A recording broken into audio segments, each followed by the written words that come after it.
আমাৰ এতিয়া মানে কি ৰাইজে বিজেপি চৰকাৰখন বিচাৰি আছিলে। বিজেপি চৰকাৰখনটো বৰ্তমান হৈ গ'ল এতিয়া।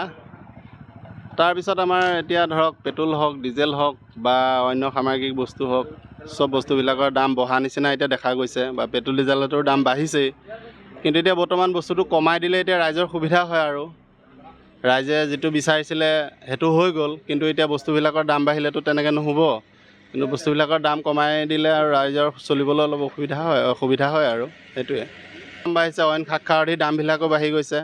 এতিয়া চব ৰাইজ তেনেকৈ চলিব নোৱাৰিব নহয়।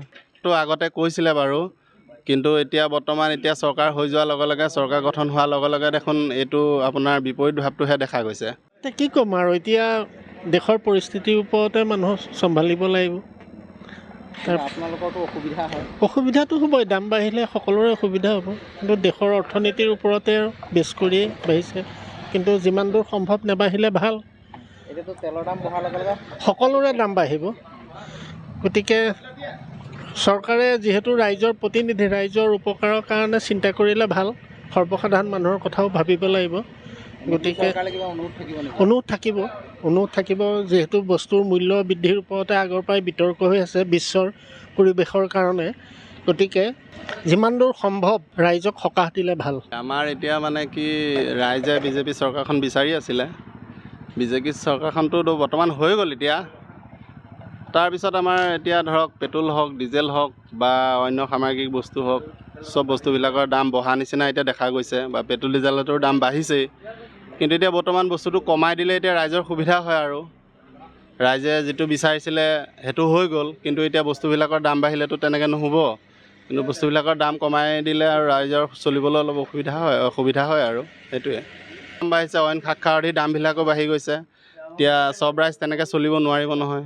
তো আগতে কৈছিলে বাৰু, কিন্তু এতিয়া বৰ্তমান চৰকাৰ হৈ যোৱাৰ লগে লগে, চৰকাৰ গঠন হোৱাৰ লগে লগে দেখোন এইটো আপোনাৰ বিপৰীত ভাৱটোহে দেখা গৈছে। এতিয়া কি ক'ম আৰু, এতিয়া দেশৰ পৰিস্থিতিৰ ওপৰতে মানুহ চম্ভালিব লাগিব। আপোনালোকৰতো অসুবিধা হয়। অসুবিধাটো হ'বই, দাম বাঢ়িলে সকলোৰে অসুবিধা হ'ব। কিন্তু দেশৰ অৰ্থনীতিৰ ওপৰতে বেছ কৰিয়েই বাঢ়িছে। কিন্তু যিমান দূৰ সম্ভৱ নাবাঢ়িলে ভাল। এতিয়াতো তেলৰ দাম বঢ়াৰ লগে লগে সকলোৰে দাম বাঢ়িব। গতিকে চৰকাৰে যিহেতু ৰাইজৰ প্ৰতিনিধি, ৰাইজৰ উপকাৰৰ কাৰণে চিন্তা কৰিলে ভাল। সৰ্বসাধাৰণ মানুহৰ কথাও ভাবিব লাগিব। গতিকে চৰকাৰে কিবা অনুৰোধ থাকিব নেকি? অনুৰোধ থাকিব, যিহেতু বস্তুৰ মূল্য বৃদ্ধিৰ ওপৰতে আগৰ পৰাই বিতৰ্ক হৈ আছে বিশ্বৰ পৰিৱেশৰ কাৰণে।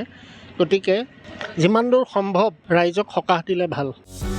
যিকোনো খবৰৰ বাবে যোগাযোগ কৰক আমাৰ এই নম্বৰত 9181 307 2221।